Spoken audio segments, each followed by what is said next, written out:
Ya, pemirsa, timnas Indonesia membutuhkan kemenangan dari Filipina demi memastikan tiket 4 besar ASEAN Cup 2024. Namun Filipina bukan lawan yang mudah, meskipun dari sejumlah pertemuan Indonesia masih unggul dari Filipina. Dan untuk membahas ini kami sudah terhubung dengan sambungan telepon bersama pengamat sepak bola kita, Bang Effendi Syahputra. Assalamualaikum, selamat sore Bang Effendi. Selamat sore Bang Juno. Ya, sehat ya Bang? Sehat, alhamdulillah. Oke, Sehat. alhamdulillah. Bang, kita tahu bahwa kita akan besok menghadapi The Askal ya. Dan tadi ada kalimat terakhir adalah kita wajib menang untuk lolos ke babak selanjutnya. Anda melihat target ini seperti apa? Iya, tidak ada kata lain untuk mengamankan tiket kita ke babak semifinal adalah dengan memenangkan pertandingan ini dengan Filipina. Apalagi kalau menangnya lebih dari 1 gol. Jadi bermain di depan publik sendiri di Stadion Manahan, tentu ini menjadi mood booster tersendiri buat anak-anak Sintayong, dan kita berharap dukungan penuh publik sepak bola Solo akan ikut menaikkan gairah anak-anak ini, anak-anak muda ini yang sebenarnya usia mereka ini usia yang masih sangat muda-muda. Keberanian Coach Sintayong membawa timnas dengan usia yang sangat muda seperti ini menghadapi tim yang jauh usianya lebih senior daripada Indonesia juga harus dibuktikan dengan hasil yang baik. Melawan Filipina tidak ada kata lain selain wajib meraih 3 poin. Namun hal ini tidak semudah membalikan telapak tangan karena Filipina juga masih mempunyai asa untuk lolos ke babak semifinal, apalagi mereka juga dihuni oleh pemain-pemain yang bukan kaleng-kaleng juga. Kita tahu pemain-pemain Filipina ini pemain-pemain naturalisasi juga. Ada naturalisasi Norwegia, ada naturalisasi Ghana, ada naturalisasi dari Amerika, jadi naturalisasi dari Spanyol. Jadi mereka juga secara tim juga bukan tim yang lemah ya. Mereka juga menebar ancaman juga buat timnas Indonesia tentunya di Piala AFF. Oke, Bang, kalau kita lihat juga dari rekor ya bertemu kita memang luar biasa di atas kertas. Let's say kita cukup unggul. Namun kalau kita lihat perjalanan dari Filipina di AFF kali ini, mereka tidak pernah kalah ya dan juga tidak pernah menang alias imbang. Anda melihat bahwa apakah kalau kita bandingkan apple to apple di atas kertas, apakah kita memang secara dari pengalaman dan juga prediksi akan lebih bagus atau seperti apa Bang? Kalau Anda tadi menyebutkan juga bahwa mereka juga kali ini turun dengan amunisi yang cukup baik. Secara statistik dan historikal kita jauh ya unggul di atas Filipina. Filipina berapa kali juga tidak membawa hasil yang baik ketika berhadapan dengan Indonesia. Tapi tentu statistik ini tidak bisa menjadi jaminan Indonesia bisa menang. Mudah melawan Filipina di kandang sendiri besok malam. Tentu dengan komposisi yang ada sekarang, kualitas tim yang ada sekarang, pertandingan akan menjadi seru. Apalagi kedua tim ini punya tipikal bermain menyerang. Hal ini dibuktikan dengan jumlah gol yang dilesakkan oleh masing-masing tim dan juga gaya bermain dari pelatih Filipina juga sangat menyerang. Jadi saya pikir Indonesia mesti waspada, walaupun diunggulkan secara historikal, secara statistik, tapi tetap saja kondisi di atas lapangan, mentalitas di atas lapangan akan berperan luar biasa untuk menentukan hasil akhir. Karena memang kalau kita bedah juga ya Bang Effendi bahwa komposisi dari timnas Filipina The Askal ini mereka senior juga dan ada naturalisasi. Jadi kalau kita lihat mungkin kalau kita bandingkan dengan komposisi kita yang banyak didominasi pemain pemula dan muda, tentunya ini juga jadi catatan ya Bang Effendi ya. Ya, pasti. Dan ini menjadi catatan tersendiri dan kita berharap kisah-kisah bagus Indonesia mengalahkan Filipina akan terulang besok malam. 2002 Bang Effendi ingat nggak? Iya. 13-1 ya. Itu kemenangan. Ya, kita pernah membanjiri gawang Filipina dan itu menjadi kenangan yang cukup indah. Baik, itu keberagaman terbesar ya, sepanjang sejarah timnas 13-1. Tapi ya, lagi-lagi kita tidak boleh besar kepala. Tapi Bang Effendi, sebelum kita lanjutkan, kalau kita bicara rekor pertemuan Indonesia dan Filipina, timnas mendominasi kemenangan. Namun sepak bola Filipina terus berkembang dan harus diwaspadai oleh anak asuh Sintayong.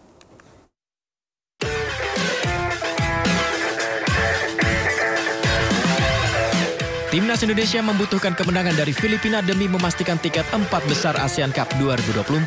Namun Filipina bukan lawan yang mudah, meskipun dari sejumlah pertemuan, Indonesia masih unggul dari Filipina. Dari 29 pertemuan di semua ajang, Indonesia mendominasi kemenangan dengan 24 kali menang, 4 imbang dan hanya 1 kali kekalahan. Yang paling diingat adalah saat Indonesia menang besar 13-1 di Piala AFF 2002 dari Filipina. Indonesia tampil luar biasa, mencetak 7 gol di babak pertama dan 6 gol di babak kedua. Bambang Pamungkas dan Zainal Arif menjadi bintang dengan masing-masing mencetak 4 gol. Namun sepak bola Filipina terus berkembang.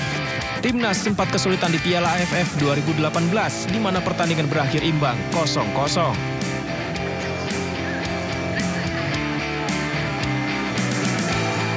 Indonesia bisa bangkit lagi dan meraih kemenangan tipis 1-2 dari Filipina di ajang Piala AFF 2022.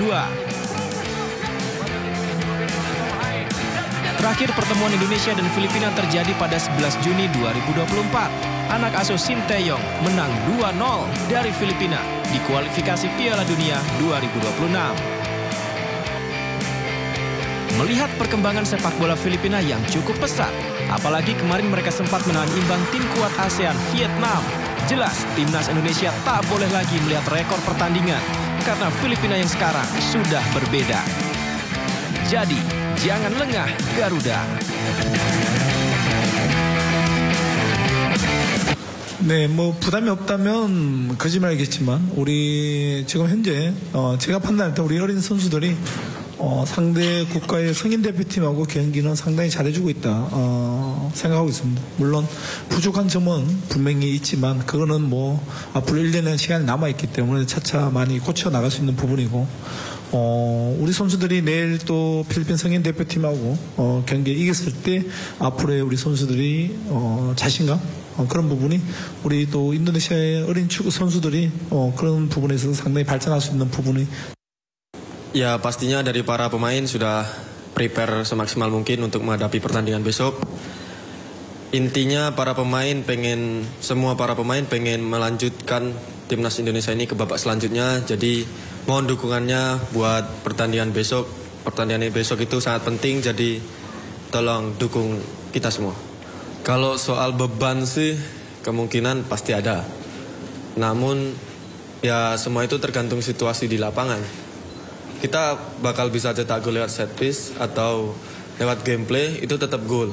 Jadi mau lewat open play, mau lewat set piece itu tetap gol. Ya kalau itu bisa bikin kita menang, kenapa enggak gitu kan. Ya berharapnya lawan Filipina kita bisa cetak gol lewat open play seperti yang Mas bilang dan kita bisa raih kemenangan maksimal. Baik, Bang Effendi, kalau kita lihat beberapa pemain, kita dengar bahwa Rivaldo Pakpahan katanya cedera, juga Marcelino yang sempat mendapat kartu merah, apakah mungkin juga nanti akan diturunkan di laga melawan Filipina? Anda melihat bahwa ya desas-desus ini seperti apa tanggapan Anda? Ya kalau Rivaldo memang info terakhir dia cedera, tapi kalau Marcelino mungkin dia akan comeback di pertandingan besok dan tentu ini menjadi amunisi yang cukup bagus buat timnas Indonesia. Bagaimanapun Marcelino adalah salah satu pemain terbaik timnas Indonesia saat ini di senior ya.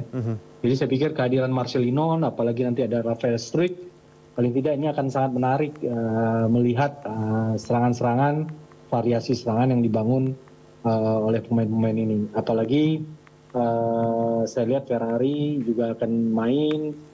Ini akan menjamin pertahanan kita akan lebih baik tentunya.